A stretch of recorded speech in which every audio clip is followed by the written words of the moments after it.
Welcome to Straight to the Point. I'm your host, Representative Joe D'Orsi. In a world of long-windedness, I'm here to deliver you the Capitol News in 10 minutes or less.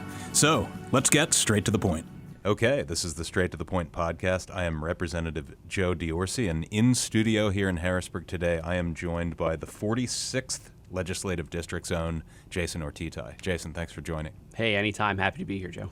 So you represent Allegheny and Washington counties. What are some of the landmarks of your district? So in Washington County, I would say South Point's kind of the hub of the oil and gas industry, particularly out in the southwestern part of the state. And then South Fayette. South Fayette's one of the best school districts in the state and probably one of the fastest growing areas in the entire southwestern part of the state. South Fayette has had some good football teams in the past, if I recall. Oh, yeah. State champions. Repeat after repeat. They've been doing good. They had a bit of a rebuilding year last year, but they're back this year. Yeah, amazing. So you're also involved in education. We serve on the House Education Committee together. And you've been working on, since you've been here, for the most part, what's called, well, there's a couple of terms, structured literacy, science of reading.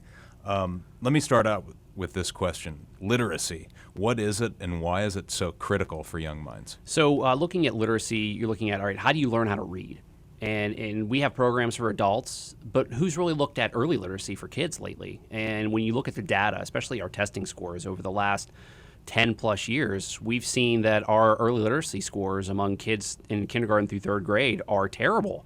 Mm-hmm. I think our proficiency rating is dipped below 30%. So when are we okay that 70% of our kids can't read proficiently by the end of third grade? It's a terrible, terrible thing, yet nobody seems to be wanting to do anything about it.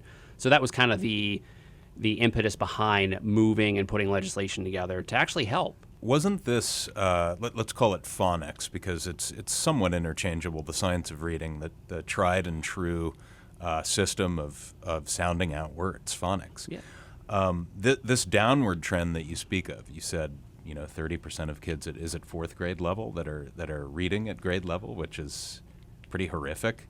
Has the downward trend coincided this absence of the phonics method? I think so, and you can see that schools that don't do phonics or phonemic awareness or use structured literacy or the screening process, that their scores are low. And we're a local control state, so school boards have the ability to do that along with their administration. They can make the change or they can keep with what they're using.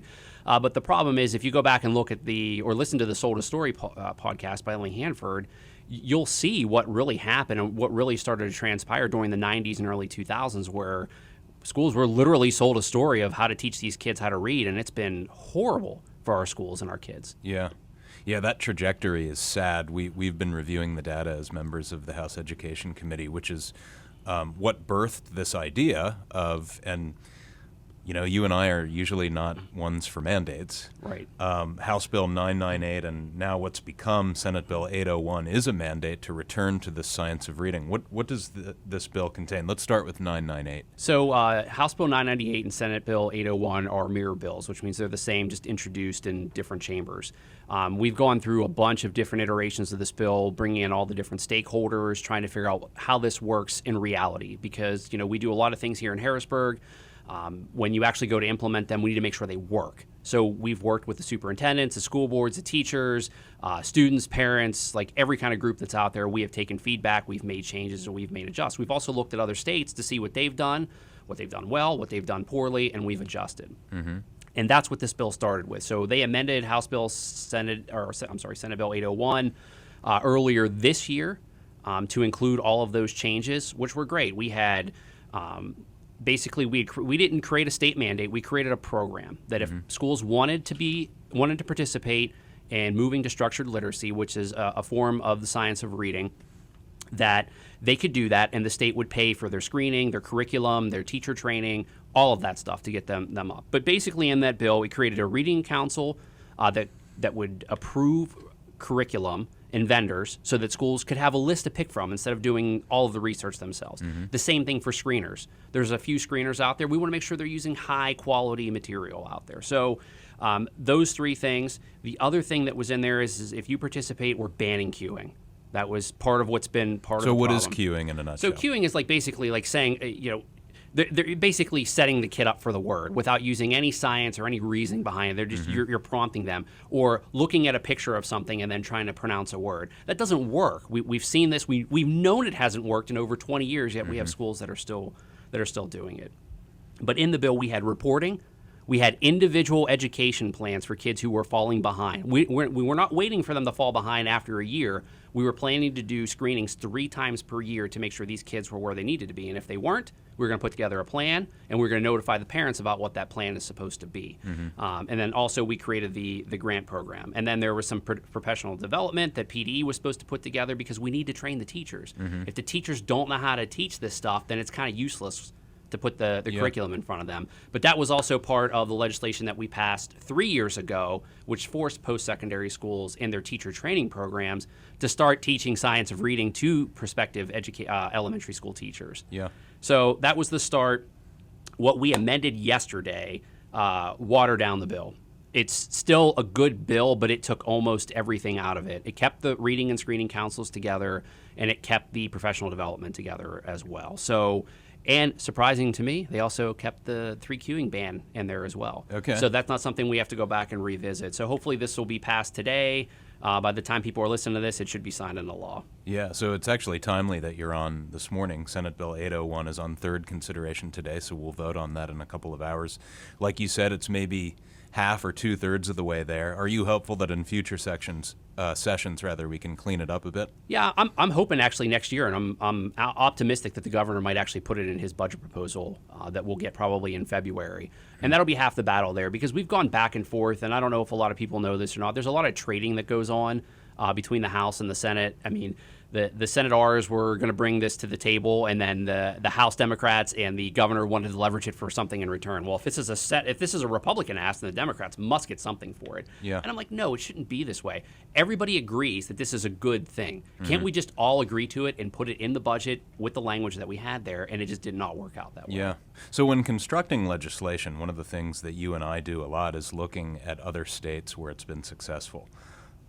And there was a project done in Mississippi. It's often referred to as the Mississippi Miracle.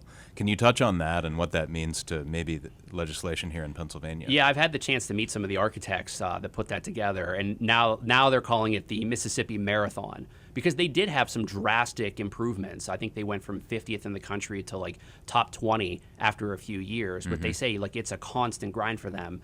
And after 10 plus years of doing this, they still have to be really involved with the teachers, making sure the teachers are staying up to date on the latest training, the latest techniques, the latest curriculum.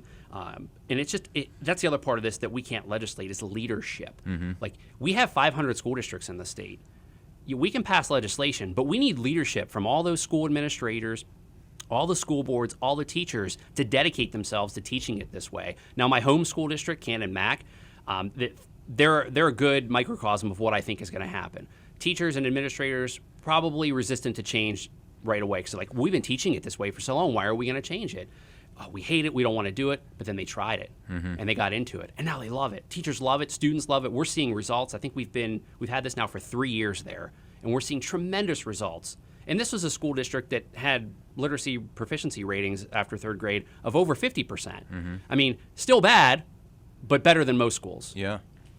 So lightning round here. This is kind of a base level question, and it might be obvious, but as we've dug into the policy on education, reading especially is like the foundational block, even for mathematics. What does, especially at this early age, let's say, up to 3rd grade, beyond, maybe 5th grade, I'm not sure when they do assessments. 3rd grade is one of those milestones. Right. What does the ability and the opportunity to read mean for the success of that child headed forward? Oh my gosh. I mean, it multiplies it a million times. Because think about this. If you can't read in reading class, it makes you think you can read a problem in math class. So you think about the confidence boost that this kid's going to get, the better grades that they're going to get throughout school. The mental issues, the mental health issues that we're seeing now among kids, I think can all be traced back to the fact that these kids just aren't learning how to read, and it becomes frustrating while they're in school because they can't do certain things.